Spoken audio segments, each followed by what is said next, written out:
Երբ հայկական խորհրդարանի արխիվներում հայտնաբերեցին գաղտնի թղթապանակը, կոդային անունով օպերացիա Գալուստ, 3 էջ բացակայում էին։ Ոչ պատահական կտրտված, ոչ կորած, այլ մանրակրկիտ հեռացված։ Անվտանգության նախկին սպան, ով այդ գիշեր պահպանում էր արխիվը,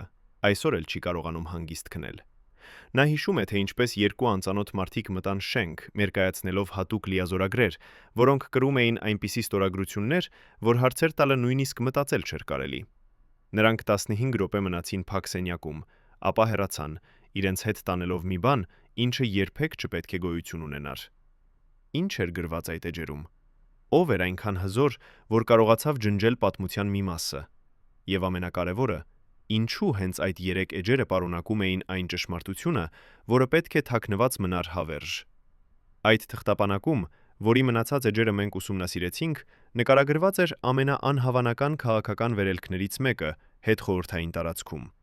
Մարդ, ով սկսել էր որպես մետաղագործ, մետաղագործական գործարանում 30 տարի անց դարձավ երկրի երկրորդ ամենահզոր մարդը։ Բայց ինչպես։ Ինչպիսի մեխանիզմներ էին աշխատում ետնաշերտում։ Ով էր իրականում կառավարում այս խաղաքարտը։ Եվ ամենակարևորը, արդյոք Գալուստ Սահակյանը գիտեր, որ ինքը պարզապես գործիք էր ավելի խորը ուժերի ձեռքում, թե մինչև վերջ հավատում էր, որ իր հաջողությունը սեփական արժանիքն է։ Երևանի մետաղագործական կոմբինատի արխիվներում պահպանվել է աշխատանքային գիրքը, որտեղ հստակ գրված է 1970-ից 1972 տարի Սահակյան Գալուստ Գրիգորի մետաղագործ 3-րդ կարգի։ Այդ տարիներին նա արդեն ուներ բարձրագույն կրթություն։ Երևանի պետական համալսարանի բանասիրական ֆակուլտետը ավարտած էր 1971 տարին։ Բանասեր, մետաղագործական գործարանում։ Սա առաջին տարօրինակությունն էր, որը պետք է ուշադրություն գրավեր։ Բայց ով էր ուշադրություն դարձնում։ Խորհրդային համակարգում հազարավոր մարդիկ աշխատում էին ոչ իրենց մասնագիտությամբ, բայց Գալուստի դեպքում այս անհամապատասխանությունը չէր պատահական։ Նախկին գործարանի տնօրենի օգնականը, ով այսօր համաձայնվեց խոսել անանուն, պնդում է. Սահակյանին հատուկ տեղավորեցին այնտեղ։ Ով եւ ինչու։ Նա չգիտի, բայց հիշում է մի տարօրինակ դետալ։ Երիտասարդ մետաղագործը երբեք չէր ուշանում, երբեք չէր հիվանդանում եւ ամեն ամիս ստանում էր գրություններ ոչ թե գործարանի, այլ շրջանային կոմիտեի կնիքով։ Ինչ էր գրված այդ գրություններում։ Ինչու պարզ մետաղագործը կապված էր ուղղակիորեն կուսակցական ապարատի հետ։ 2 տարի անց 1972-ին Գալուստ Սահակյանը հանկարծ անցավ կրթության համակարգ։ Ոչ պարզ ուսուցիչ, այլ անմիջապես փոխտնօրեն։ Երևանի թիվ 30 դպրոցում։ Նորից անսովոր արագություն։ Սովորաբար խորհրդային համակարգում կարիերան կառուցվում էր տասնամյակներով, բայց Սահակյանի դեպքում ամեն քայլ տեղի էր ունենում անսպասելի արագությամբ։ Դպրոցի նախկին տնօրենը, ով այժմ ապրում է Մոսկվայում եւ խնդրեց չհրապարակել իր անունը, պատմում է, Գալուստի նշանակումը եկավ ուղղակիորեն կրթության նախարարությունից։ Ոչ մրցույթ, ոչ հարցազրույց։ Պարզապես հեռախոսազանգ եւ հրաման։ Սահակյանը ձեր փոխտնօրենն է, հարցեր չլինեն։ Ինչու այդքան կատեգորիկ։ Ինչ էր այդ մարդու մեջ, որ համակարգը նրան տեղափոխում էր ինչպես շախմատի խաղաքարտ, հստակ ծրագրված ուղեծրով։ Հաջորդ 19 տարիների ընթացքում Սահակյանը փոխվեց 5 դպրոց։ Ամեն անգամ ավելի բարձր պաշտոն։ Փոխտնօրեն, տնօրեն, ավագ տնօրեն, բայց ամենահետաքրքիրը մեկ այլ բանն էր։ Նախկին գործընկերները պատմում են, որ Գալուստը երբեք չէր մասնակցում կուսակցական ժողովներին, բայց միշտ ներկա էր փակ հանդիպումներում, որոնք տեղի էին ունենում ոչ թե դպրոցում, այլ շրջանային կոմիտեի շենքում։ Ովքեր էին այդ հանդիպումների մասնակիցները։ Ինչ էին քննարկում։ Եվ ինչու պարզ դպրոցի տնօրենը հրավիրվում էր այնտեղ, որտեղ նստում էին շրջանի ամենահզոր մարդիկ։ Մի նախկին կուսակցական ֆունկցիոներ, ով այժմ ապրում է Վրաստանում, պատմում է. Սահակյանը չէր խոսում այդ հանդիպումներում։ Նա պարզապես նստում էր, լսում եւ գրում էր։ Բայց ամեն անգամ, երբ որոշում էր կայացվում, նրա նշումները հայտնվում էին ճիշտ այն մարդկանց ձեռքում, ովքեր իրականում կայացնում էին որոշումները։ Սահակյանը չէր ղեկավար, նա էր կապող օղակը։ Եվ ով որ հասկանում էր այս դերը, հասկանում էր նաև ով է իրականում կառավարում համակարգը։ 1991 տարին ամեն ինչ փոխեց։ Խորհրդային միությունը փլուզվում էր, Հայաստանը դառնում էր անկախ եւ հին համակարգը քայքայվում էր։ Բայց Գալուստ Սահակյանը ոչ միայն չընկավ, այլ վերելք սկսեց։ Նույն տարին նա դարձավ Մաշտոցի շրջանային խորհրդի փոխնախագահ, 5 տարի անց առաջին փոխնախագահ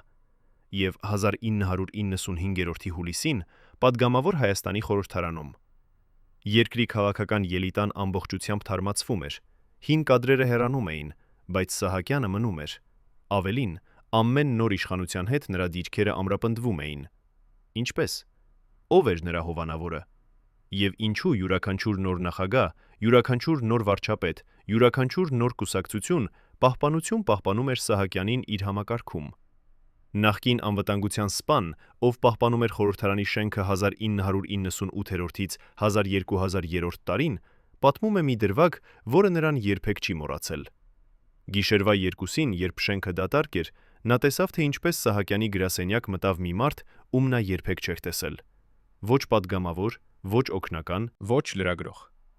Պարզապես մի մարդ, մութ պաճկոնով եւ դիվանաթղթային պայուսակով։ Նրանք խոսեցին 40 րոպե։ Երբ այցելուն հեռացավ, պահակը փորձեց հարցնել Սահակյանին, ով էր այդ մարդը։ Պատասխանը եղավ կարճ. դու ոչինչ չտեսար։ Հաջորդ օրը պահակին տեղափոխեցին այլ ծառայություն։ Ոչ պատիժ, ոչ բացատրություն։ Պարզապես տեղափոխում։ Ով էր այդ գիշերային այցելուն։ Ինչ էր այդ դիվանաթղթային պայուսակում։ Եվ ինչու մի պարզ հարց տվեց այնպիսի արձագանք։ Երբ 1998 տարին Սահակյանը դարձավ Հանրապետական կուսակցության խմբակցության ղեկավար, շատերը զարմացան։ Նա չէր հռետոր, չէր քարոզիչ, չէր հրապարակախոս։ Նրա ելույթները խորհրդարանում տևում էին 3-4 րոպե, եւ նա երբեք չէր բարձրացնում ձայնը։ Բայց երբ նա խոսում էր, բոլորը լռում էին։ Ոչ թե վախից, այլ հասկանալով, այս մարդու խոսքերը արտացոլում են ոչ թե նրա անձնական կարծիքը, այլ որոշում, որը արդեն կայացված է ուրիշ տեղում։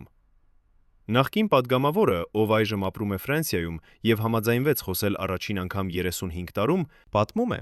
Սահակյանը երբեք չէր քվեարկում առաջինը։ Նա սպասում էր, մինչև բոլորը արտահայտեին իրենց դիրքորոշումը, եւ միայն ապա բարձրացնում էր ձեռքը։ Բայց նրա ձեռքը միշտ ցույց էր տալիս այն ուղղությունը, որը հաղթելու էր։ Ինչպես նա գիտեր։ Ով էր նրան տեղեկացնում նախապես։ Եվ ինչու ամբողջ խորհրդարանը հետևում էր այդ անտեսանելի ազդանշանին։ 1998-ից 1214 տարին Սահակյանը եղավ ամենաազդեցիկ մարդը Հայաստանի քաղաքական համակարգում, առանց երբևէ լինելու առաջին դեմքը։ Նախագահները փները փոխվում էին, վարչապետները գալիս ու գնում էին, կառավարությունները փլուզվում էին, բայց Սահակյանը մնում էր։ Նա էր այն անտեսանելի առանցքը, որի շուրջը պտտվում էր ամբողջ համակարգը։ Եվ երբ 1214 տարվա ապրիլի 29-ը նրան նշանակեցին ազգային ժողովի նախագահ, շատերը հասկացան, սա ոչ թե պարգև էր, այլ վերջնական հաստատում նրա իրական դերի։ Նա այլևս չէր պետք թաքնվեր։ Համակարգը որոշել էր, Գալուստ Սահակյանը կարող է դուրս գալ ստվերից։ Բայց ինչու հենց նա։ Ինչ էր այդ մարդու մեջ, որ 30 տարի տարբեր իշխանություններ նրան պահպանում էին իրենց համակարգում։ Արդյոք նա ուներ գաղտնի տեղեկություններ, որոնք դարձնում էին նրան անձեռնմխելի։ Թե նա պարզապես կատարյալ գործիք էր, հնազանդ, լուռ, արդյունավետ, եւ ամենակարևորը, ով կամ ովքեր էին իրականում կառավարում այս գործիքը։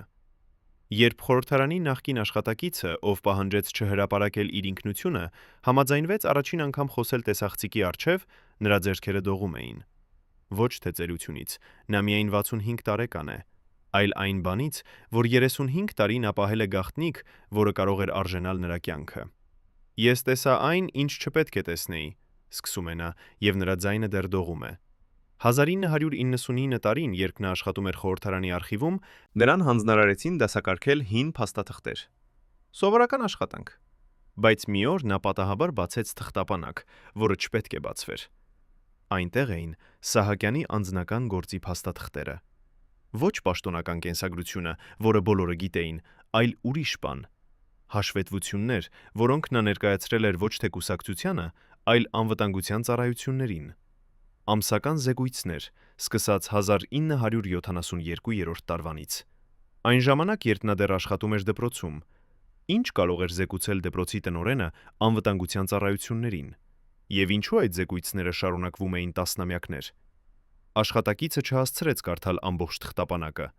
2 րոպե անց սենյակ մտավ նրա վարիչը եւ առանց բացատրության վերցրեց թղթապանակը։ Դու սխալ ֆայլ ես բացել, ասաց նա,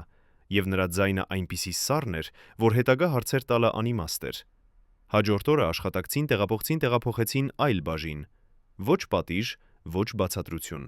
պարզապես տեղափոխում։ Բայց նա հիշում է մի նախադասություն, որը կարդաց այդ 2 րոպեում։ Օբյեկտ գալուստ շարունակում է կատարել իր ֆունկցիան առանց շեղումների։ Համակարգը գործում է ըստ ծրագրի։ Օբյեկտ, համակարգ, ծրագիր, ինչ էր դա նշանակում։ Եվ ով էր այդ ծրագիրը մշակել։ Երբ մենք փորձեցինք գտնել այդ թղթապանակը, մեզ ասացին, այն ոչնչացվել է 2012 տարին, պլանային արխիվային մաքրման ժամանակ։ Բայց արխիվի նախկին վարիչը, ով այժմ ապրում է Ռուսաստանում, պատմում է ուրիշ պատմություն։ Այդ թղթապանակը չի ոչնչացվել։ Այն հանվել է արխիվից հատուկ հրամանով, ստորագրված այնպիսի մակարդակից, որ նույնիսկ արխիվի վարիչը չիմացավ, ով է ստորագրել։ Պարզապես եկավ հրաման։ Եկան 2 մարդիկ հատուկ լիազորագրերով, վերցրին թղթապանակը եւ հեռացան։ Ուր է այժմ այդ թղթապանակը։ Ով է պահպանում այն։ Եվ ինչու այդքան կարևոր էր, որ պետք է հանվեր նույնիսկ փակ արխիվից։ Սահակյանի նախկին օգնականը, ով աշխատել է նրա հետ 1206-ից 1212 տարին, պատմում է մի տարօրինակ սովորություն։ Ամեն ամիս, ամսվա առաջին 3 Սահակյանը մեկուսանում էր իր գրասենյակում ճիշտ 3 ժամով։ Ոչ հեռախոսազանգեր, ոչ այցելուներ, ոչ նիստեր։ Օգնականը մտածում էր, գուցե նա պարզապես հանգստանում է։ Բայց մի անգամ նա պատահաբար լսեց, թե ինչպես Սահակյանը խոսում է ինչ-որ մեկի հետ։ Ոչ հեռախոսով, սենյակում ուրիշ մարդ կար։ Բայց ինչպես։ Օգնականը նստում էր դռան դիմաց եւ ոչ ոք չէր մտել։ Երբ 3 ժամը լրացավ եւ Սահակյանը դուրս եկավ, սենյակը դատարկ էր։ Ոչ գաղտնի դուռ, ոչ պատուհան։ Ով էր այդ անտեսանելի զրուցակիցը։ Եվ ինչու այդ հանդիպումները տեղի էին ունենում այնպիսի գաղտնիությամբ։ 1214 տարվա ապրիլի 29-ը, երբ Սահակյանին նշանակեցին խորհրդարանի նախագահ, շատերը սպասում էին, որ նա կարտասանի հուզական ելույթ։ Բայց նա ասաց միայն 3 նախադասություն։ Շնորհակալ եմ վստահության համար։ Ես կշարունակեմ ծառայել համակարգին, աշխատանքը շարունակվում է։ Համակարգին։ Ոչ թե ժողովրդին, ոչ թե երկրին, ոչ թե կուսակցությանը, թե կուսակցությանը, համակարգին։ Նախկին падգամավորը, ով ներկա էր այդ արարողությանը, պատմում է, երբ Սահակյանը արտասանեց այդ բառը, սրահում տիրեց տարօրինակ լռություն։ Ոչ ծափահարություններ, ոչ ուրախություն։ Պարզապես լռություն։ Կարծես բոլորը հասկացան, նա պատահաբար չի ասել այդ բառը։ Նա ճշգրիտ արտահայտեց իր իրական դերը։ Նա ծառայում էր համակարգին։ Բայց ինչ համակարգի։ Երբ 1216 տարին Հայաստանում սկսվեցին զանգվածային բողոքները, շատերը սպասում էին, որ Սահակյանը, որպես խորհրդարանի նախագահ, կհանդես գա հայտարարությամբ։ Բայց նա լռեց։ Ամբողջ ապրիլ, ամբողջ մայիս, լռություն։ Նախկին падգամավորները պատմում են, նա գալիս էր խորհրդարան, նստում իր գրասենյակում եւ պարզապես սպասում էր։ Ինչին։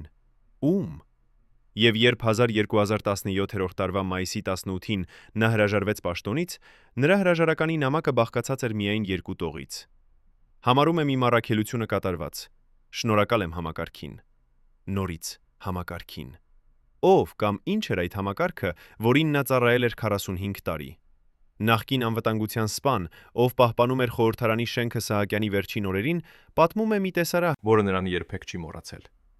Մայիսի 18-ի երեկոյան, երբ Սահակյանը վերջին անգամ լքում էր իր գրասենյակը, նա տեսավ, թե ինչպես խորհրդարանի նախագահը կանգ առավ դռան մոտ եւ նայեց դեպի դատարկ սենյակը։ Ոչ տխրություն, ոչ ցավ, պարզապես հանգիստ հայացք։ Ապա նա դարձավ դեպի պահակը եւ ասաց մի բան, որը պահակը երբեք չէր սպասում լսել։ Գործը ավարտված է, հիմա կարող են գալ մյուսները։ Մյուսները։ Ովքեր էին մյուսները եւ ինչ գործ էր ավարտված։ Երբ մենք փորձեցինք հարցազրույց վերցնել Սահակյանից 1218 տարին, նրա օգնականը մերժեց։ Ոչ բացատրություններ, ոչ պատճառաբանություններ, պարզապես պարոն Սահակյանը չի տալիս հարցազրույցներ։ Բայց մի նախկին լրագրող, ով պատահաբար հանդիպել էր նրան 1219 տարին, պատմում է. Սահակյանը ասել է մի նախադասություն, որը նրան շփոթեցրել է։ Ես միշտ եղել եմ միայն գործիք, իսկ գործիքները չեն խոսում։ Գործիք։ Ում ձեռքում։ Եվ ինչու նա այդքան հանգիստ էր ընդունում այդ դերը։ 1222 տարվա դեկտեմբերի 18-ին, երբ Գալուստ Սահակյանը մահացավ Երևանում, պաշտոնական հաղորդագրությունը բաղկացած էր 3 տողից։ Անուն, ծննդյան եւ մահվան ամսաթիվ, պաշտոններ։ Ոչ մի բառ նրա իրական դերի մասին։ Ոչ մի հիշատակում այն համակարգի մասին, որին նա ծառայել էր կյանքի ողջ ընթացքում։ Բայց նախկին падգամավորները, ովքեր եկան հուարկավորությանը, պատմում են. այնտեղ էին մարդիկ, որոնց նրանք երբեք չէին տեսել։ Ոչ քաղաքական գործիչներ, ոչ պաշտոնյաներ, պարզապես մարդիկ մութ կոստյումներով, ովքեր եկան, կանգնեցին հեռվից եւ հեռացան, առանց ոչ ոքի հետ խոսելու։ Ովքեր էին նրանք։ Ինչ էր նրանց կապը Սահակյանի հետ։ Եվ ինչու նրանք եկան հրաժեշտ տալու մարդուն, ում պաշտոնական կենսագրությունը ոչինչ չէր ասում նրանց իրական հարաբերությունների ունների մասին։ Այսօր, երբ մենք նայում ենք Գալուստ Սահակյանի կյանքին, մենք տեսնում ենք երկու պատմություն։ Պաշտոնական պատմությունը՝ մետաղագործից մինչև խորհրդարանի նախագահ, հաջողության պատմություն, եւ ստվերային պատմությունը՝ մարդ, ով ծառայել է անտեսանելի համակարգին, որը կառավարել է Հայաստանը տասնամյակներ շարունակ։ Բայց ով էր այդ համակարգը։ Ովքեր էին դրա ստեղծողները։ Եվ արդյոք այն դեռ գործում է այսօր։ Արխիվներում բացակայող 3 էջերը, գաղտնի հանդիպումները, անտեսանելի այցելուները, ամսական զեկույցները անվտանգության ծառայություններին, այս բոլորը մասերն են մի հանելուկի, որը մենք դեռ չենք լուծել։ Բայց մի բան հստակ է. Գալուստ Սահակյանը չէր պարզապես քաղաքական գործիչ, նա էր գործիք, ավելի խորը ուժերի ձեռքում։ Եվ նրա պատմությունն է ոչ թե մեկ մարդու, այլ ամբողջ համակարգի, որը մենք դեռ չենք հասկանում։ Ով էր իրականում Գալուստ Սահակյանը։ Ինչու նրան ընտրեցին այդ դերի համար։ Եվ ամենակարևորը, ինչ է թաքնված այն 3 էջերում, որոնք հանվեցին արխիվից եւ որոնք երբեք չպետք է տեսնի լույսը։ Երբ նախկին բժիշկը, ով ծառայել է կառավարական պոլիկլինիկայում 1998-ից 1212 տարին, համաձայնվեց խոսել առաջին անգամ, նա պահանջեց, որ հարցազրույցը տեղի ունենա ոչ թե Հայաստանում, այլ Թբիլիսիում։ Կան բաներ, Որոնց մասին չես կարող խոսել այնտեղ, որտեղ պատերն ականջ ունեն, ասաց նա։ Նրա պատմությունը սկսվում է 1206 տարվա մի ձմեռային գիշերից, երբ նրան հանկարծ կանչեցին խորհրդարան։ Ոչ պլանային զննում, ոչ պաշտոնական այց, պարզապես ցեռախոսազանգ։ Անմիջապես եկեք, բերեք ամբողջ սարքավորումը եւ ոչ ոքի մի ասեք։ Երբ նա հասավ, Սահակյանի գրասենյակում նրան սպասում էին 2 անծանոթ մարդիկ, ոչ բժիշկներ, ոչ օգնականներ։ Նրանք ներկայացան որպես խորհրդատուներ եւ տվեցին հստակ հրահանգ. Դուք պետք է զանգեք պարոն Սահակյանին, բայց ձեր եզրակացությունը կմնա միայն այս սենյակում։ Ոչ մի փաստաթուղթ, ոչ մի գրառում պաշտոնական արխիվում։ Ինչու այդքան գաղտնիություն պարզ բժշկական զննման համար։ Ինչ էին վախենում բացահայտել այդ խորհրդատուները։ Եվ ամենակարևորը, ինչ հիվանդություն կարող էր լինել այնքան գաղտնի, որ նույնիսկ բժիշկը չէր կարող գրել այն իր նշումներում։ Բժիշկը պատմում է, որ երբ նա սկսեց զննումը, Սահակյանը նստած էր իր աթոռին, ամբողջովին հանգիստ, կարծես այս ընթացակարգը նրա համար սովորական էր։ Բայց երբ բժիշկը սկսեց չափել արյան ճնշումը, նկատեց մի տարօրինակ դետալ։ Սահակյանի ձախ թևի ներսի կողմում կար փոքրիկ սպի, հին ներարկման հետք, ոչ թարմ, ոչ պատահական, կանոնավոր ներարկումների հետք, որը խոսում էր երկարատև բուժման մասին։ Երբ բժիշկը հարցրեց դրա մասին, Սահակյանը չպատասխանեց, փոխարենը պատասխանեց մեկը խորհրդատուներից. Դա հին պատմություն է, ձեզ հետաքրքրող չէ։ Բայց բժիշկը գիտեր, այդպիսի սպիները թողնում են միայն որոշակի դեղամիջոցներ, որոնք օգտագործվում են ոչ թե սովորական հիվանդությունների, այլ հոգեկան խանգարումների բուժման համար։ Արդյոք Սահակյանը տառապում էր մի բանից, որը պետք է թաքնված մնար հանրությունից, թե նրան տալիս էին ինչ-որ բան, որը պահում էր նրան վերահսկելի վիճակում։ Զննումը տևեց 40 րոպե, եւ այդ ողջ ժամանակ խորհրդատուները չհեռացան սենյակից։ Նրանք նստած էին անկյունում եւ լսում էին յուրաքանչյուր բառ։ Երբ բժիշկը ավարտեց եւ սկսեց հավաքել իր սարքավորումները, մեկը նրանցից մոտեցավ եւ ասաց. Հիշեք, այս զննումը երբեք տեղի չի ունեցել։ Եթե որևէ մեկը հարցնի, դուք այսօր երեկոյան տանն էիք։ Բժիշկը համաձայնեց, բայց երբ նա արդեն դուրս էր գալիս, լսեց, թե ինչպես Սահակյանը հանգիստ ասաց խորհրդատուներին. Ամեն ինչ վերահսկման տակ է, դեղորայքը գործում է, ես կարող եմ շարունակել։ Դեղորայքը գործում է։ Ինչ դեղորայք։ Եվ ինչու խորհրդարանի նախագահը պետք է հաստատեր, որ նա կարող է շարունակել։ Շարունակել ինչ։ Հաջորդ 3 տարիների ընթացքում բժիշկը դարձյալ կանչվեց նույն կերպ 5 անգամ։ Միշտ գիշերը, միշտ գաղտնի, միշտ նույն խորհրդատուների ներկայությամբ։ Եվ ամեն անգամ նա նկատում էր նույն սպիները Սահակյանի թևում։ Ավելին, ամեն անգամ սպիները ավելի թարմ էին, ինչը նշանակում էր, որ ներարկումները շարունակվում էին կանոնավոր։ Բայց ով էր անում այդ ներարկումները։ Որ բժիշկը հետևում էր այդ բուժմանը, եւ ինչու այդ ամենը պահվում էր այնպիսի խիստ գաղտնիության մեջ։ Բժիշկը փորձեց հարցնել մի անգամ, բայց պատասխանը եղավ կարճ եւ սառը. «Ձեր գործը զննել է»։ Ոչ թե հարցեր տալ։ 1212 տարին վերջին անգամ, երբ բժիշկը զննեց Սահակյանին, նա նկատեց, որ սպիները դադարել էին։ Թևը մաքուր էր, ոչ մի նոր հետք։ Երբ նա նայեց Սահակյանի աչքերին, տեսավ ինչ-որ բան, որը նախկինում չէր եղել։ Անհանգստություն։ Ոչ վախ, այլ անորոշություն։ Կարծես մարդը, ով տասնամյակներ ապրել էր ամբողջովին վերահսկելի ռեժիմում, հանկարծ զգում էր, որ վերահսկողությունը թուլանում է։ Խորհրդատուները այլևս չեկան այդ զննմանը։ Բժիշկը մնաց միայն Սահակյանի հետ, եւ առաջին անգամ խորհրդարանի նախագահը խոսեց ազատ։ Գիտեք, դոկտոր, ամենավատը չէ հիվանդանալը։ Ամենավատը հասկանալն է, որ քեզ բուժում են ոչ թե որպեսի առողջանաս, այլ որպեսի շարունակես ծառայել։ Ապա նա լռեց, եւ բժիշկը չհամարձակվեց հետագա հարցեր տալ։ Ինչու Սահակյանին տալիս էին այդ դեղորայքը։ Արդյոք դա էր այն գործիքը, որը պահում էր նրան համակարգի մեջ, թե դա էր այն բանը, որը թույլ էր տալիս նրան կատարել իժդերը առանց հարցեր տալու, առանց կասկածելու, առանց ապստամբելու։ Եվ երբ դեղորայքը դադարեց, արդյոք դա նշանակում էր, որ համակարգը այլևս չէր կարիք ունենում նրան։ Թե Սահակյանը ինքը որոշեց դադարեցնել այն, վերջապես փորձելով ազատվել անտեսանելի շղթաներից։ Երբ նախկին ճարտարապետը, ով մասնակցել է խորհրդարանի շենքի վերանորոգման աշխատանքներին 1202 տարին, համաձայնվեց ցույց տալ մեզ գաղտնի պլանները, որոնք նա պահել էր տասնամյակներ, նրա ձեռքերը դողում էին։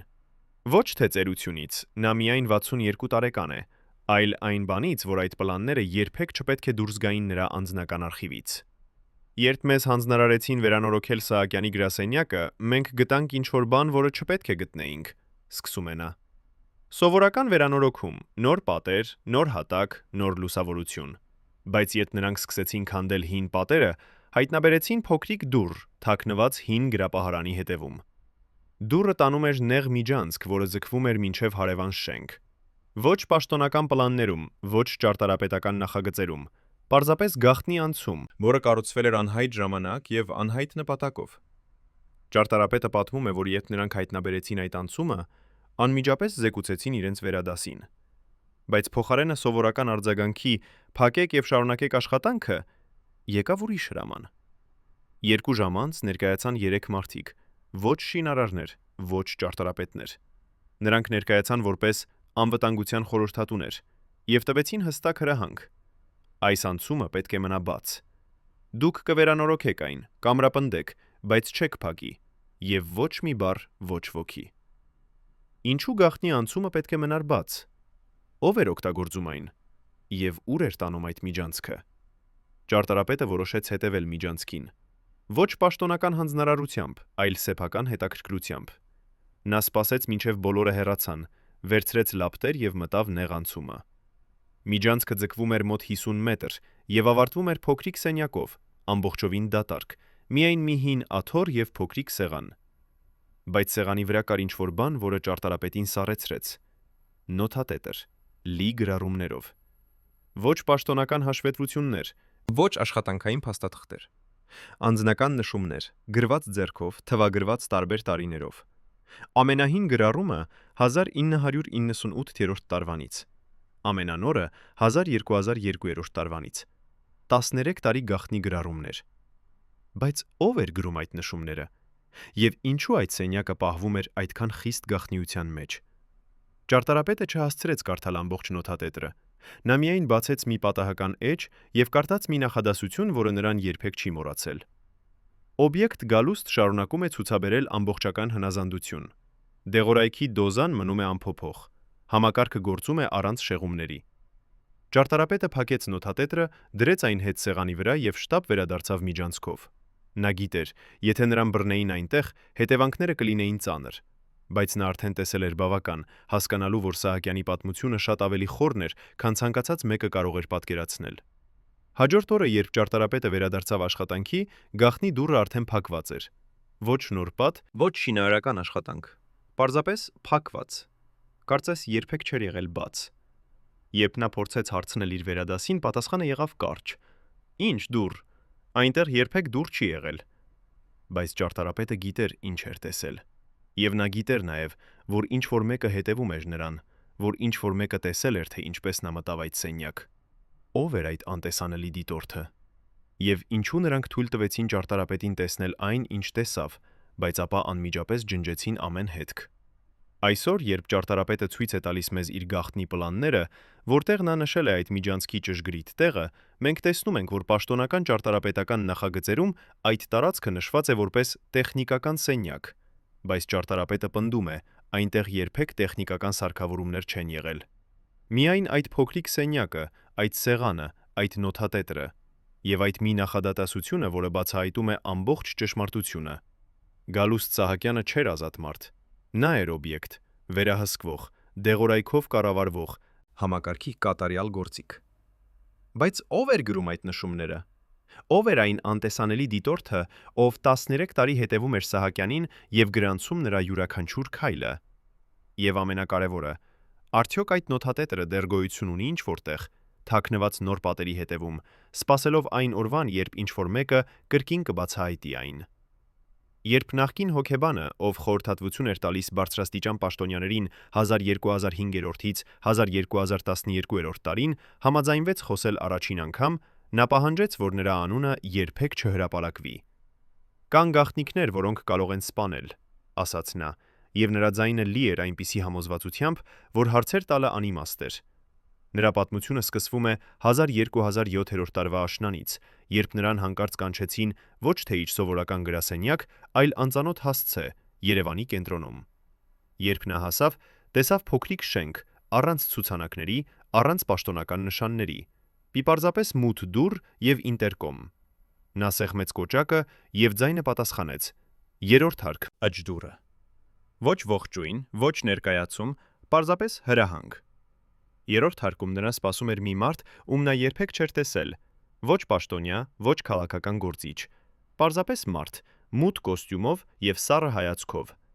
Նա ներկայացավ որպես համակարգող եւ բացատրեց հոգեբանին նրա նոր առաքելությունը։ Մենք ունենք մի անձ, ով կարիք ունի հատուկ հոգեբանական աջակցության, ոչ թե բուժման, այլ կառավարման։ Դուք պետք է հանդիպեք նրա հետ շաբաթը մեկ անգամ, գնահատեք նրա վիճակը եւ զեկուցեք մեզ։ Ոչ մի գրավոր հաշվետվություն, միայն բանավոր։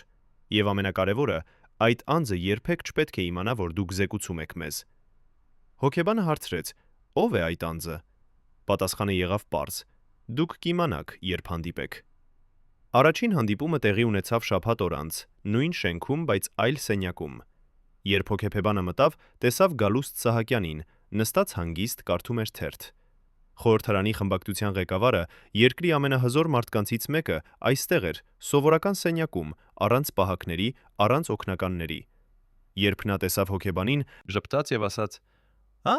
դուք եք նոր խորհրդատուն, ուրախ եմ ծանոթանալ»։ Խորհրդատու։ Ոչ թե հոգեբան, ոչ թե բժիշկ, խորհրդատու։ Հոգեբանը հասկացավ. Սահակյանը չգիտեր իրական նպատակը, կամ գուցե գիտեր, բայց ձևացնում էր, որ չգիտի։ Հաջորդ 5 տարիների ընթացքում հոգեբանը հանդիպեց Սահակյանի հետ ավելի քան 200 անգամ։ Միշտ նույն շենքում, միշտ նույն սենյակում,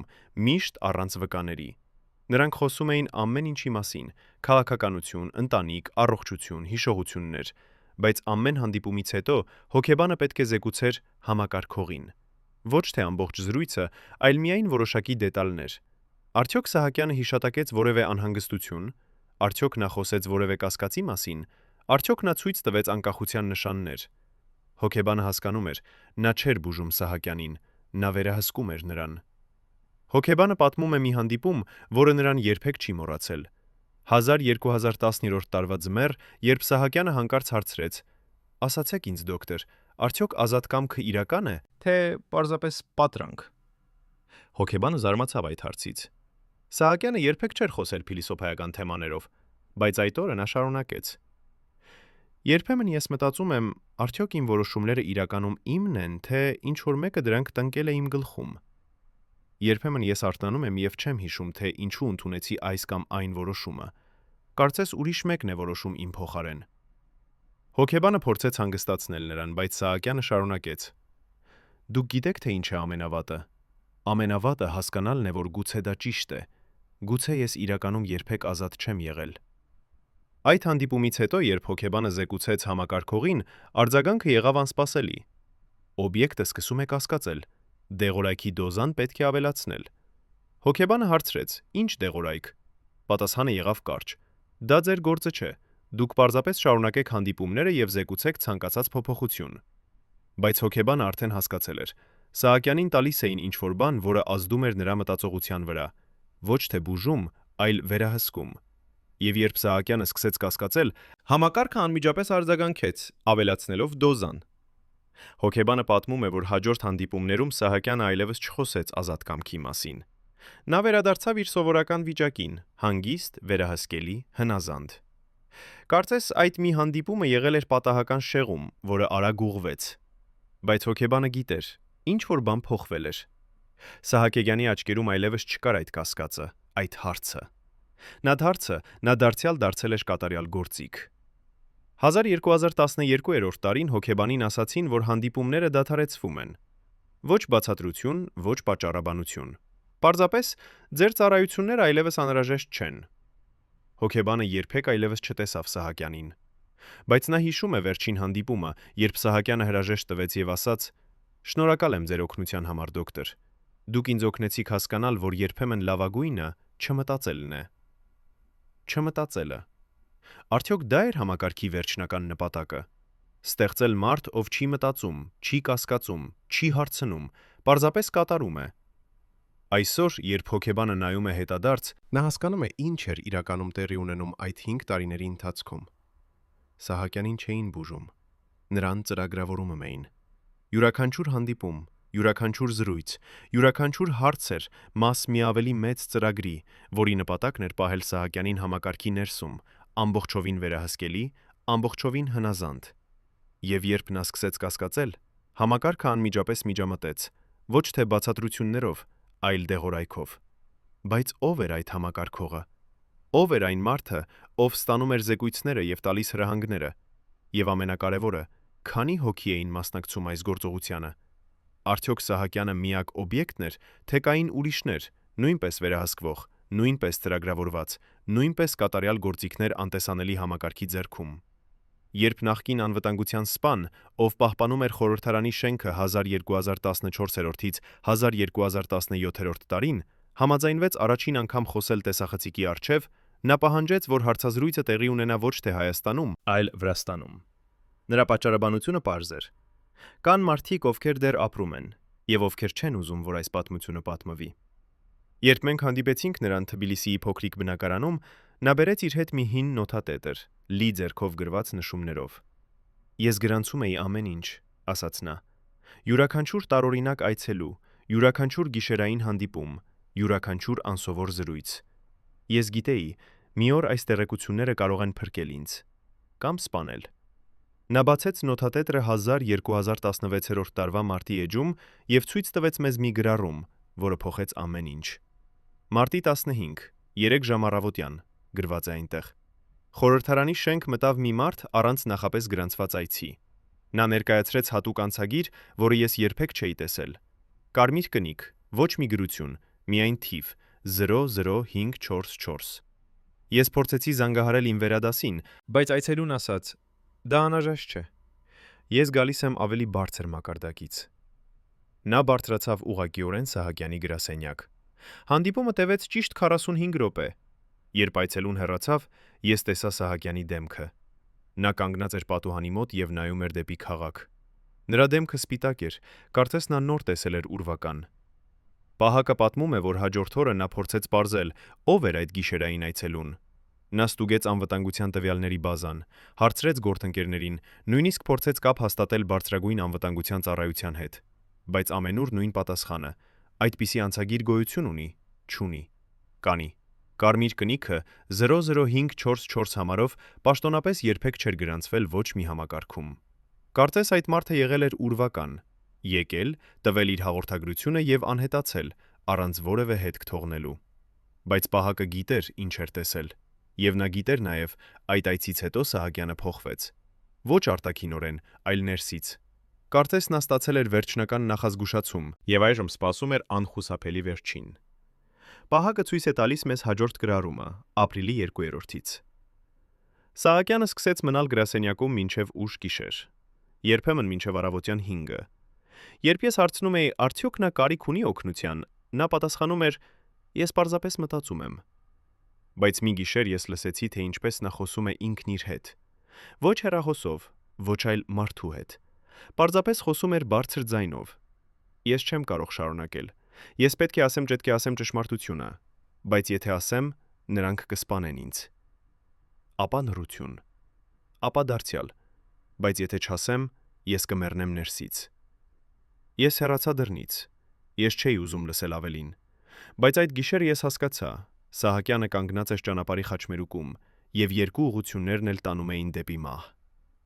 Ո՞վ էր այդ գիշերային այցելուն։ Ո՞վ բերեց Սահակյանին այդ վերջնական նախազգուշացումը։ Ինչ էր ասվել այդ 45 րոպեների ընթացքում, որը սառեցրեց խորհրդարանի նախագահին։ Եվ ամենակարևորը, ինչու Սահակյանը չարտասանեց ճշմարտությունը, Չնայած իր ներքին պայքարին։ Արդյոք նա վախենում էր մահից։ Թե նա վախենում էր ավելի վատ բանից, բացահայտելուց, որ իր ամբողջ կյանքը եղել է սուտ, որ նա երբեք չի եղել էլ ազատ, որ նա միշտ եղել է միայն գործիք, անտեսանելի ուժերի ձեռքում։ Պահակը շրջում է էջերը եւ ցույց է տալիս մեզ վերջին գրառումը 1217 տարվա մայիսի 18-ից։ Սահակյանի վերջին օրը խորհրդարանում։ Նա եկավ առավոտյան 9, հավաքեց իր անձնական իրերը փոքրիկ տուփի մեջ, ոչ շատ բան, մի քանի լուսանկար, մի հին գիրք, մի փոքրիկ խաչ։ Երբ նա պատրաստվում էր հեռանալ, ես տեսա, թե ինչպես նա վերջին անգամ նայեց իր գրասենյակին։ Ոչ տխրություն, ոչ ցավ, պարզապես դատարկություն։ Ապա նա դարձավ դեպի ինձ եւ ասաց. «Շնորհակալ եմ, որ պահպանեցիք ինձ այս բոլոր տարիները, բայց ճշմարտությունն այն է, որ ես երբեք չէի կարիք ունեցել պաշտպանության արտաքին թշնամիներից։ Իրական թշնամին միշտ եղել է ներսում»։ Ապա նա հեռացավ։ Եվ ես երբեք այլևս չտեսա նրան։ Ներսում։ Ինչ էր նշանակում դա։ Արդյոք Սահակյանը խոսում էր իր ներքին դեմոնների մասին, թե նա խոսում էր համակարգի մասին, որը ներթափանցել էր նրա գիտակցության մեջ այնքան խորը, որ դարձել էր նրա մի մասը։ Պահակը չգիտի պատասխանը, բայց նա գիտի մի բան։ Սահակյանը հեռացավ խորհրդարանից ոչ թե որպես հաղթող, այլ որպես պարտված։ Պարտված ոչ թե քաղաքական պայքարում, այլ ավելի խորը, ավելի անձնական պայքարում, պայքարում իր սեփական ինքնության համար, որը նա կորցրել էր տասնամյակներ առաջ եւ երբեք չէր կարողացել վերագտնել։ Երբ նախկին բժիշկը, ով բուժել է Սահակյանին նրա վերջին տարիներին, համաձայնվեց խոսել առաջին անգամ, նա բերեց իր հետ բժշկական գրառումների մի փաթեթ, որը պաշտոնապես երբեք չպետք է գոյություն ունենար։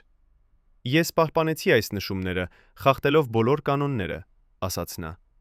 Բայց ես գիտեի, մի օր դրանք կարող են պատմել ճշմարտությունը, որը ոչ ոք չի ուզում լսել։ Նա բացեց առաջին էջը, թվագրված 1218 տարվա հունվարով։ Պացիենտ S.G. գրված է այնտեղ։ 69 տարեկան, բողոքներ, քրոնիկական անքուն, հիշողության թուլացում, անհանգստության հարձակումներ։ Բայց ամենահետաքրքիրը, երբ ես հարցրի նրան դեղերի մասին, որոնք նա ընդունում էր, նա չէր կարող հիշել դրանց անունները։ Նա ասաց. «Ինձ տալիս են դեղեր, բայց ես չգիտեմ ինչ դեղեր»։ Ես հարցրեցի. «Ով է տալիս»։ Նա պատասխանեց. «Մարդիկ, ովքեր հոգ են տանում իմ առողջության մասին»։ Բայց երբ ես խնդրեցի կոնտակտներ, նա չէր կարող տալ։ Բժիշկը պատմում է, որ նա անմիջապես հասկացավ, ինչ որ բան սխալ է։ Պացիենտը չգիտեր, թե ինչ դեղեր է ընդունում։ Սա անընդունելի է ցանկացած բժշկական պրակտիկայում։ Բայց երբ բժիշկը փորձեց կատարել արյան անալիզ, պարզելու համար, թե ինչ նյութեր կան Սահակյանի օրգանիզմում, նրան կանչեցին հատուկ հանդիպման։ Երկու մարդիկ ներկայացան որպես բժշկական խորհրդատուներ եւ բացատրեցին, որ Սահակյանի բուժումը հատուկ ռեժիմի տակ է եւ որ արյան անալիզը անհրաժեշտ չէ։ Բժիշկը հարցրեց ինչու։ Պատասխանը եղավ կարճ. դա ձեր գործը չէ։ Դուք պարզապես բուժեք բնրա ընթացիկ ախտանիշները եւ մի խառնվեք մնացածին։ Բժիշկը պատմում է, որ այդ հանդիպումից հետո նա որոշեց գաղտնի կատարել անալիզ։ Նա վերցրեց Սահակյանի արյան նմուշ եւ ուղարկեց անկախ լաբորատորիա, առանց նշելու պացիենտի անունը։ Արդյունքները եկան 2 շաբաթ անց եւ դրանք սարսափեցրին բժշկին։ Սահակյանի արիահակյանի արյան մեջ հայտնաբերվեցին 3 տարբեր հոգեմետ դեղամիջոցներ, բարձր կոնցենտրացիայով։ Դեղամիջոցներ, որոնք օգտագործվում են ծանր հոգեկան խանգարումների բուժման համար։ Բայց Սահակյանը չուներ ոչ մի ախտորոշված հոգեկան խանգարում։ Ինչու նրան տալիս էին այդ դեղերը։ Եվ ով էր տալիս դրանք առանց նրա գիտակցված համաձայնության։ Բժիշկը ցույց է տալիս մեզ լաբորատոր հաշվետվությունը։ 3 դեղամիջոցներ՝ ռիսպերիդոն, օլանզապին, կլոնազեպամ։ Այս դեղերը, բացատրում է բժիշկը, օգտագործվում են շիզոֆրենիայի, բիպոլյար խանգարման, Ծանր անհանգստության բուժման համար։ Բայց երբ դրանք տրվում են առողջ մարդուն, դրանք կարող են առաջացնել արհեստական ախտանիշներ՝ հիշողության կորուստ, էմոցիոնալ հարթեցում, որոշումների կայացման դժվարություն, անհատականության փոփոխություն։ Սահակյանին տալիս էին այս դեղերը ոչ թե բուժելու համար, այլ վերահսկելու համար։ Դրանք դարձնում էին նրան ավելի հնազանդ, ավելի կառավարելի, ավելի կախված այն մարդկանցից, ովքեր տալիս էին դեղերը։ Բժիշկը պատմում է, որ երբ նա փորձեց խոսել Սահակյանի հետ այս մասին, Սահակյանը նայեց նրան երկար եւ ասաց մի բան, որը բժիշկը երբեք չի մոռացել. «Դոկտոր, դուք մտածում եք ես չգիտեմ, թե ինչ են ինձ տալիս, բայց ես գիտեմ, ես միշտ գիտել եմ։ Հարցը ոչ թե այն է, ինչու են տալիս, այլ ինչու ես թույլ եմ տալիս։ Եվ պատասխանը պարզ է, որովհետև առանց այդ դեղերի ես պետք է դիմագրավեի ճշմարտությանը։ Եվ ճշմարտությունը ավելի ցավոտ, քան ցանկացած դեղ»։ Բժիշկը փորձեց հասկանալ, ինչ ճշմարտության մասին է խոսում Սահակյանը, բայց Սահակյանը լռեց եւ երբեք այլևս չվերադարձավ այդ թեմային։ Բժիշկը ցույց է տալիս մեզ վերջին գրառումը 1222 տարվա նոյեմբերից։ Պացիենտ ՍԳ, վերջին այց։ Նա խնդրեց դադարեցնել բոլոր դեղերը։ Ես հարցրեցի ինչու։ Նա ասաց. Ես ուզում եմ մեռնել որպես ինձ, ոչ թե որպես այն, ինչ նրանք դարձրին ինձ։ Ես փորձեցի համոզել նրան, որ հանկարծակի դադարեցումը կարող է վտանգավոր լինել։ Նա ժպտաց եւ ասաց. «Դոկտոր, ամբողջ իմ կյանքը վտանգավոր է եղել, բայց ես երբեք չեմ զգացել այն։ Հիմա ես ուզում եմ զգալ ինչ-որ բան, նույնիսկ եթե դա վախ է»։ Դա վերջին անգամն էր, երբ ես տեսա նրան։ 1 ամիս անց նա մահացավ։ Բժիշկը լռում է երկար, ապա ասում է. «Ես երբեք չեմ իմանա, արդյոք դեղերի դադարեցումը արագացրեց նրա մահը, բայց ես գիտեմ մի բան. Սահակյանը ընտրեց մեռնել առնել ազատ, քան ապրել որպես գերի։ Եվ այդ ընտրությունը, թերևս, եղավ նրա կյանքի միակ, իսկապես անկախ որոշումը»։ Բայց արդյոք դա իսկապես անկախ որոշում էր։ Թե նույնիսկ այդ վերջին ակտը, դեղերի մերժումը, եղավ մաս ավելի մեծ սցենարի, որը գրված էր նրա համար տասնամյակներ առաջ։ Արդյոք համակարգը թույլ տվեց նրան մեռնել, թե Սահակյանը իսկապես փախավ։ Եվ եթե նա փախավ, ապա ինչու համակարգը չկանխեց այն։ Թե գուցե համակարգին այլևս կարիք չկար նրան, եւ նրա մահը պարզապես վերջին էջն էր գրքում, որը գրվել էր 30 տարի առաջ։ Երբ նախկին լրագրողը, ով տասնամյակներ փորձել է բացահայտել Սահակյանի պատմության ճշմարտությունը, համաձայնվեց վերջապես ցույց տալ մեզ իր գաղտնի արխիվը, նա բերեց մեզ մի տեղ, որտեղ մենք երբեք չէինք սպասում գտնվել։ Հին շենք Երևանի արվարձաններից մեկում, լքված, կիսավեր, որտեղ ոչ ոք չէր գալիս տարիներ։ Սա միակ անվտանգ տեղն է, ասաց նա։ Նրանք չեն փնտրի այստեղ։ Մենք բարձրացանք 4-րդ հարկ, մտանք փոքրիկ սենյակ, որտեղ պատերը ծածկված էին լուսանկարներով, փաստաթղթերով, քարտեզներով։ Ամբողջ պատը նվիրված մեկ մարդու, մեկ պատմության, մեկ գաղտնիքի։ Գալուստ Սահակյանի գաղտնիքին։ Լրագրողը ցույց է տալիս մեզ կենտրոնական լուսանկարը, Սահակյանի դիմանկարը եւ դրանից ձգվող տասնյակ կարմիր թելեր դեպի այլ լուսանկարներ, փաստաթղթեր, անուններ։ Սա, ասում է նա, համակարգի քարտեզն է։ 15 տարի ես հավաքեցի այս տեղեկությունները, յուրաքանչյուր կապ, յուրաքանչյուր անուն, յուրաքանչյուր գաղտնի հանդիպում, եւ այն, ինչ ես գտա, սարսափեցրեց ինձ։ Նա ցույց է տալիս մեզ 12 լուսանկար, 12 մարդիկ, 2 մարդիկ, ովքեր երբեք չեն հանդես եկել հրապարակայնորեն, բայց ովքեր ըստ լրագրողի կառավարել են Հայաստանը վերջին 30 տարիները։ Սրանք են իրական տերերը, ասում է նա, ոչ նախագահները, ոչ վարչապետները, ոչ падգամավորները։ Այս 12 մարդիկ, ովքեր մնում են ստվերում, բայց ովքեր որոշում են ամեն ինչ։ Լրագրողը պատմում է, որ նա ծախսեց տարիներ հետևելով այս 12 մարդկանց հետքերին։ Նրանք երբեք չեն հանդիպում հրապարակայնորեն, նրանք երբեք չեն տալիս հարցազրույցներ, նրանք նույնիսկ չունեն պաշտոնական պաշտոններ, բայց երբ կայացվում է կարևոր որոշում, երբ փոխվում է կառավարությունը, երբ նշանակվում է նոր ղեկավար, այս 12 մարդիկ հանդիպում են գաղտնի տեղում եւ որոշում ամեն ինչ։ Սահակյանը, ասում է լրագրողը, եղավ նրանց ստեղծածը։ Նրանք ընտրեցին նրան 1972-րդ տարին, երբ նա դեռ երիտասարդ ուսուցիչ էր։ Նրանք տեսան նրա մեջ կատավյալ հատկանիշները՝ հնազանդություն, բացակայող հավակնություններ, անկարողություն ասել ոչ, եւ նրանք սկսեցին իրենց ծրագիրը։ Լրագրողը ցույց է տալիս մեզ փաստաթուղթ, որը նա ստացել է անանուն աղբյուրից 1219 տարին։ Փաստաթուղթը կոչվում է Օպերացիա Գալուստ, վերջնական զեկույց։ 3 էջ, որոնք ամփոփում են 40 տարվա աշխատանքը։ Օբյեկտ Գալուստ։ Սահակյանը կատարել է իր առաքելությունը լիարժեք, գրված է այնտեղ։ Նա ծառայել է համակարգին 1972-ից 1217 տարին, ընդհանուր 45 տարի։ Այդ ժամանակահատվածում նա զբաղեցրել է 11 տարբեր պաշտոններ, մասնակցել է 106 կարևոր որոշումների եւ ոչ մի անգամ չի շեղվել ծրագրից։ Դեղաբանական վերահսկողությունը եղել է արդյունավետ։ Հոգեբանական մոնիտորինգը եղել է կանոնավոր։ Օբյեկտը երբեք չի կասկածել իր իրական դերը։ Ծրագիրը համարվում է լիովին հաջող եւ կարող է կրկնվել ապագայում նոր օբյեկտների հետ։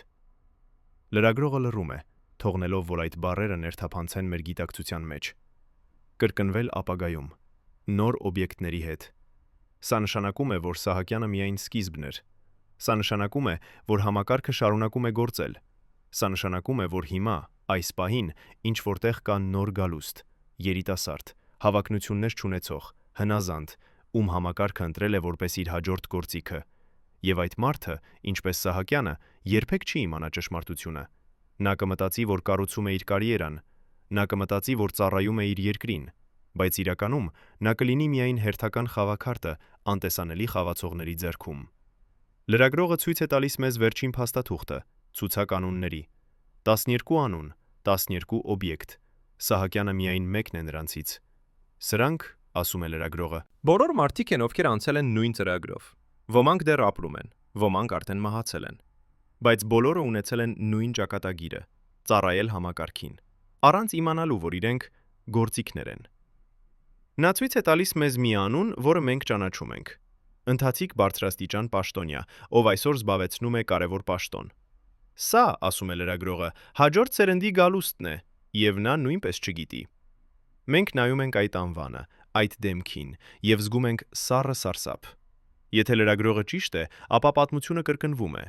Համակարգը շարունակում է ստեղծել իր կատարյալ գործիքները։ Եվ մենք, սովորական մարդիկ, երբեք չենք իմանա, ով է իրականում կառավարում մեր երկիրը։ Մենք տեսնում ենք դեմքերը հեռուստացույցում, լսում ենք ելույթները, քվեարկում ենք ընտրություններում, բայց իրական իշխանությունը մնում է անտեսանելի, թաքնված 12 ստվերների հետևում, ովքեր երբեք չեն հանդես գալիս լույսի տակ։ Լրագրողը փակում է իր արխիվը եւ նայում մեզ։ Ես ցույց տվեցի ձեզ այս ամենը, ասում է նա, որովհետեւ մարդիկ պետք է իմանան։ Բայց ես նաեւ գիտեմ, շատերը չեն հավատա։ Շատերը կասեն, սա հեքիաթ է, սա պարանոյա է, սա չի կարող լինել ճշմարտություն։ Բայց ես 15 տարի ապրեցի այս պատմության հետ։ Ես տեսա փաստաթղթերը, խոսեցի վկաների հետ, հետևեցի հետքերին, եւ ես գիտեմ, սա ճշմարտություն է, սարսափելի, անընդունելի, բայց ճշմարտություն։ Մենք հեռանում ենք այդ լքված շենքից, տանելով մեզ հետ այն, ինչ տեսանք՝ լուսանկարները, փաստաթղթերը, անունները, բայց ամենից ավելի հարցերը։ Ո՞վ են այդ 12 ստվերները։ Ինչու նրանք ստեղծեցին այս համակարգը։ Եվ ամենակարևորը, ինչպես կարելի է կանգնեցնել այն։ Արդյոք հնարավոր է բացահայտել նրանց ինքնությունը։ Արդյոք հնարավոր է ոչնչացնել այս համակարգը, որը տասնամյակներ շարունակ ստեղծել է կատարյալ գործիքներ, մարդկանցից, ովքեր երազում էին ծառայել իրենց երկրին, բայց վերջապես ծառայեցին միայն անտեսանելի տերերին։ Այսօր, երբ մենք նայում ենք Գալուստ Սահակյանի պատմությանը, մենք տեսնում ենք ոչ թե մեկ մարդու ճակատագիրը, այլ ամբողջ համակարգի դիմանկարը։ Համակարգի, որը գործում է ստվերում, որը ստեղծում է իր գործիքները մանկությունից, որը վերահսկում է նրանց ամբողջ կյանքը, եւ որը, երբ նրանք այլևս անհրաժեշտ չեն, պարզապես նետում է նրանց, ինչպես հին մեքենաներ։ Սահակյանը մահացավ 1222 տարվա դեկտեմբերի 18-ին Երևանում։ Պաշտոնական տարբերակով, բնական մահ, առողջական խնդիրներ։ Բայց նրանք, ովքեր գիտեն ճշմարտությունը, պատմում են ուրիշ պատմություն։ Նախկին բժիշկը պատմում է, որ Սահակյանի վերջին ամիսները եղան պայքար։ Պայքար ոչ թե հիվանդության դեմ, այլ իր սեփական անցյալի դեմ։ Երբ նա դադարեցրեց դեղերը, նրա հիշողությունը սկսեց վերադառնալ։ Ոչ ամբողջությամբ, ոչ հստակ, այլ ֆրագմենտներով, ինչպես կոտրված հայելու կտորները։ Նա սկսեց հիշել այն, ինչ համակարգը ջնջել էր նրա գիտակցությունից։ Հիշել այն երիտասարդին, ով երազում էր դառնալ բանաստեղծ։ Հիշել այն պահը, երբ նա համաձայնվեց դառնալ օբյեկտ։ Հիշել տասնամյակների գաղտնի հանդիպումները, ներարկումները, հոգեբանական սեանսները։ Եվ այդ հիշողությունները սպանեցին նրան ավելի արագ, քան ցանկացած հիվանդություն։ Միստիկը, ում Սահակյանը այցելել էր իր վերջին տարիներին, պատմում է, որ նա ստացավ Սահակյանից վերջին նամակ՝ մի շաբաթ առաջ նրա մահից։ Նամակը կարճ էր, միայն մի պարբերություն։ Ես վերջապես հասկացա ով եմ ես։ Ոչ թե այն, ինչ նրանք դարձրին ինձ, այլ այն, ինչ ես կարող էի լինել։ Եվ այդ հասկացողությունը ազատեցրեց ինձ։ Ես այլևս չեմ վախենում մահից, որովհետև ես արդեն մեռել եմ տասնամյակներ առաջ։ Ռաջ, այն, ինչ մնում է, միայն թաղումն է։ Միստիկը պատմում է, որ երբ նա կարդաց այդ նամակը, իմացավ Սահակյանը կատարել է իր ընտրությունը։ Նա ընտրել էր մեռնել որպես ինքը, ոչ թե որպես համակարգի գործիք։ Հուղարկավորությունը եղավ հանգիստ, փոքր։ Ընտանիքը, մի քանի նախկին գործընկերներ, պաշտոնական պատվիրակություն։ Բայց նախկին պահակը, ով ներկա էր այնտեղ, պատմում է մի տարօրինակ դետալ։ Հուղարկավորության ժամանակ, երբ բոլորը հեռացել էին, եկան 3 մարդիկ, մութ կոստյումներով, առանց ներկայանալու։ Նրանք կանգնեցին գերեզմանի մոտ 5 րոպե, լուռ, առանց արցունքների, առանց աղոթքների։ Ապա մեկը նրանցից դրեց գերեզմանի վրա փոքրիկ սպիտակ ծրար։ Երբ նրանք հեռացան, պահակը մոտեցավ եւ բացեց ծրարը։ Ներսում կար մի հին լուսանկար։ Երիտասարդ Սահակյանը, 20 տարեկան, ժպտում է տեսախցիկին։ Եվ լուսանկարի հետևում գրված էր մի նախադասություն. «Ներողություն, որ վերցրին քո կյանքը։ Համակարգը շնորհակալ է»։ Պահակը պատմում է, որ նա պահպանեց այդ լուսանկարը։ Նա չգիտեր ինչու, բայց զգում էր, որ դա կարևոր է։ Այսօր, երբ նա ցույց է տալիս մեզ այն, մենք տեսնում ենք երիտասարդ մարդու, լի երազանքներով, լի հույսերով, ով դեռ չգիտեր, թե ինչ ճակատագիր է սպասում նրան։ Եվ մենք տեսնում ենք նաև այդ սառը, անանուն ներողամտությունը։ Համակարգը շնորհակալ է։ Ոչ ցավ, ոչ զղջում, պարզապես շնորհակալություն կատարված աշխատանքի համար։ Կարծես Սահակյանը եղել է ոչ թե մարդ, այլ ծառայություն, որը համակարգը օգտագործել է եւ ավարտել։ Բայց արդյոք պատմությունը ավարտվեց Սահակյանի մահով։ Արխիվարը, ով ցույց տվեց մեզ գաղտնի փաստաթղթերը, պատմում է, որ նա շարունակում է ստանալ նոր տեղեկություններ, նոր անուններ, նոր օբյեկտներ, նոր ծրագրեր։ Համակարգը չի մեռել Սահակյանի հետ։ Այն շարունակում է գործել, շարունակում է ընտրել իր նոր գործիքները, շարունակում է կառուցել իր անտեսանելի կայսրությունը։ Եվ մենք, սովորական մարդիկ, շարունակում ենք ապրել, չիմանալով, թե ով է իրականում կառավարում մեր կյանքերը։ Լրագրողը, ով 15 տարի հետաքննեց այս պատմությունը, ասում է մեզ իր վերջին խոսքերը։ Սահակյանի պատմությունը պատմություն է մեզ բոլորի մասին։ Մեր մասին, ովքեր մտածում ենք ազատ ենք, բայց գուցե չենք։ Մեր մասին, ովքեր մտածում ենք կառուցում ենք մեր ճակատագիրը, բայց գուցե մեկ ուրիշը արդեն կառուցել է այն մեզ համար։ Հարցը ոչ թե այն է, արդյոք համակարգը գոյություն ունի։ Հարցը այն է, արդյոք մենք պատրաստ ենք տեսնել այն։ Եվ եթե տեսնենք, արդյոք մենք պատրաստ ենք դիմակայել դրան։ Այսօր, երբ մենք ավարտում ենք այս պատմությունը, մենք թողնում ենք ձեզ հետ հարցեր. ով էր իրականում Գալուստ Սահակյանը։ Զոհ, թե համակատար։ Գործիք, թե ինքնագիտակից մասնակից։ Եվ ամենակարևորը, քանի Գալուստներ կան այսօր մեր շուրջը։ Քանի մարդիկ, ովքեր մտածում են, ծառայում են իրենց երկրին, բայց իրականում ծառայում են անտեսանելի համակարգին։ Քանի մարդիկ, ովքեր երբեք չեն իմանա ճշմարտությունը, որովհետև ճշմարտությունը թաքնված է այնքան խորը, որ նույնիսկ նրանք, ովքեր ապրում են դրա մեջ, չեն տեսնում այն։ Արդյոք դուք պատրաստ եք տեսնել ճշմարտությունը։ Արդյոք դուք պատրաստ եք հարցնել, ով է իրականում կառավարում ձեր երկիրը։ Եվ ամենակարևորը, արդյոք դուք պատրաստ եք ընդունել պատասխանը, նույնիսկ եթե այն սարսափեցնի ձեզ։ Հարգելի հեռուստադիտողներ, եթե դուք հետևեցիք այս ողբերգական պատմությանը մինչև վերջ, գրեք մեկնաբանություններում, որ քաղաքից եք։